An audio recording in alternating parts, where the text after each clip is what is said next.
Hi friends, అమ్మ వంటిల్లు మన ఆరోగ్యం మన చేతుల్లో ఛానల్కి స్వాగతం అండి. అంటే చూడండి, ఇప్పుడు శరన్నవరాత్రులు అవుతున్నాయి కదా. అంటే అమ్మవారికి రోజు ఏదో ఒక ప్రసాదం చేస్తూ ఉంటాం కదండి.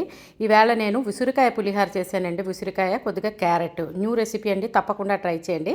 అంటే ఎప్పుడు పులిహార మనం చింతపండు పేస్టు లేదంటే లెమన్ జ్యూసు ఇవే వాడుతూ ఉంటాం కదా. అవి కాకుండా పులుపు కోసం మనం విసిరికాయ ఇమ్యూనిటీ బూస్టర్ అండి, మన ఆరోగ్యానికి చాలా మంచిది. అంటే ప్రసాదం అంటే మనం ఏంటంటే మెయిన్ మనం చేసి తీసుకున్నది మన ఆరోగ్యానికి కూడా బాగోవాలి కదా.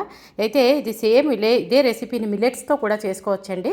ఈవేళ నేను బిర్యానీ రైస్ వాడి చేస్తున్నానండి. దాన్ని చూడండి, జస్ట్ మనం ఎప్పుడు పెట్టుకుని తాలింపే పులిహారకి ఏదైతే తాలింపు పెడతామో అలాగే ఆవాలు, మినప్పప్పు, శనగపప్పు, అలాగే శనగగుళ్ళు, తర్వాత జీడిపప్పు, కరివేపాకు, ఎండుమిరపకాయ, ఇంగువ తాలింపండి. అవన్నీ వేగిన తర్వాత పక్కన పెట్టుకుని అదే బాణీ తీసుకుంటే ఈజీ అవుతుందని సేమ్ కుక్కర్లోనే నేను వేయించి పక్కన పెట్టానండి.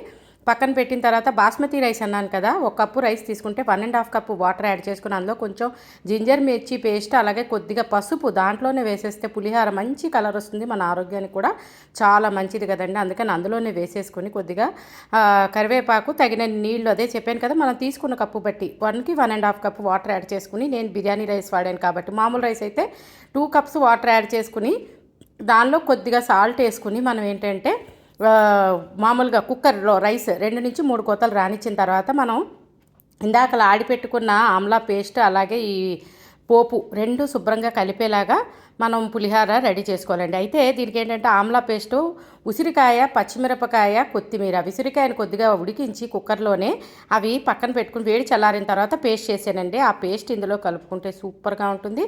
మీరు కూడా ఇది ఇలా ట్రై చేసి మీకు ఎలా కుదిరిందో కమెంట్ పెట్టండి. ఛానల్ సబ్స్క్రైబ్ చేసుకోకపోతే సబ్స్క్రైబ్ చేసుకోండి. ఒకవేళ చేసుకున్నట్టయితే ఫ్రెండ్స్తో రిలేటివ్స్తో తప్పకుండా షేర్ చేయండి. Thanks for watching.